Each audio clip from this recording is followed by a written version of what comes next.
All right, today we're going to talk about aging, but not in the way you might think. We're not just talking about birthdays or gray hair. We're diving deep into what it actually means to age well today and how we can look past the number and see the whole person. Seriously, what's the first image that pops into your head? Is it someone frail? Is it someone wise? Maybe someone who's sick? The ideas we have about aging are so often built on stereotypes. So let's start by tearing some of those down. Okay, to really get why this matters, you have to see this. Back in 1900, the average life expectancy in the US was just 47 years old. 47! Today, it's almost 80.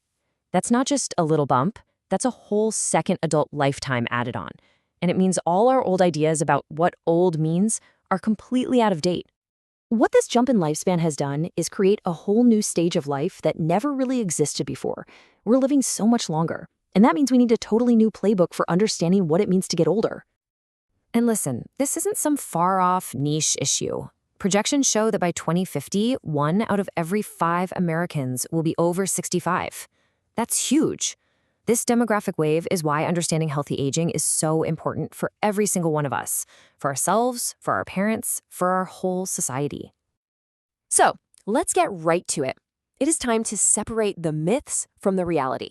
We're going to challenge some of the most common and, honestly, some of the most harmful misconceptions about aging.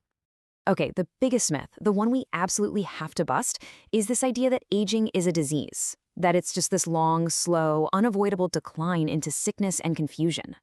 The reality, aging is a totally natural process. Sure, our bodies change, but our ability to think, to learn, our capacity for joy, that doesn't have an expiration date. And this right here is the key. If we can't just use the number of birthdays to measure how someone is doing, what should we use instead? Well, the answer is function. How well a person can live their life day to day is a much, much better way to understand their well-being. So what do we mean by function exactly? In a practical sense, it often boils down to something called activities of daily living, or ADLs. We're talking about the real basics. Can you feed yourself? Can you get dressed? Can you take a shower? A person's independence with these tasks tells you so much more about their health than their driver's license ever will. So how do we get a grip on this functional age? Well, you can't just look at one thing. You need a model that gives you the full picture, a 3-dimensional view of the person. Think of it like looking through a 3D lens. First, you look at the biophysical. That's the body. Physical health, any chronic conditions, pain, sleep, all that stuff. Then you look at the psychological. That's the mind. How's their mood, their memory? How are they coping with things? And finally, you look at the social, their world. Where do they live? Who's in their support system? Are they connected to their community? You have to look at all 3 to really see what's going on. Now, this is where it gets really interesting, especially when it comes to mental health. Because in older adults, the signs and symptoms can be super subtle. They show up in ways you might not expect at all. The most common issues you'll see are depression, anxiety disorders, and dementia. But here's the catch. They can be incredibly hard to spot because they often get tangled up with other medical problems. The symptoms get masked, or everyone just writes them off as part of getting old. Here's a perfect example of what I mean. An older person experiencing depression is way more likely to talk about a physical problem, like a backache that won't go away, or feeling tired all the time. That physical pain could actually be the main symptom of their depression. It's a huge clue that's so easy to miss. This quote, it's blunt, but it's a really powerful reminder to drop our assumptions. Take sexuality, for example. We just assume it fades away. But for many people, it absolutely doesn't. A real holistic view means we see the entire person, their needs, their desires, their whole life, and we don't let a number create blind spots.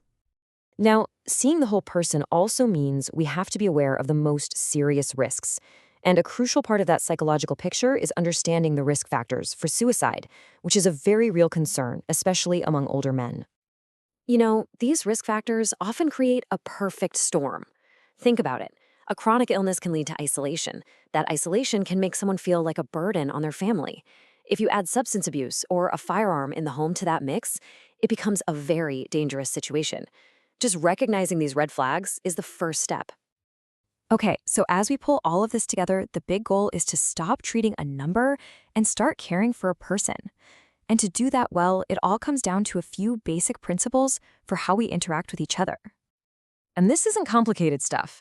It's simple things like slowing down the conversation, using clear language, giving someone the space to tell their stories and reminisce. That's not just small talk. It builds trust and gives you incredible insight. It's all about showing respect for a life full of experience. At the end of the day, how we ask questions is just as important as what we're asking. And that's really the bottom line. Healthy aging is 100% achievable, but it isn't one size fits all. It's not about running a marathon when you're 90, unless, that's your thing. It's a deeply personal journey, and what's healthy is unique to every single person's body, mind, and world. So I'll just leave you with this one question to think about.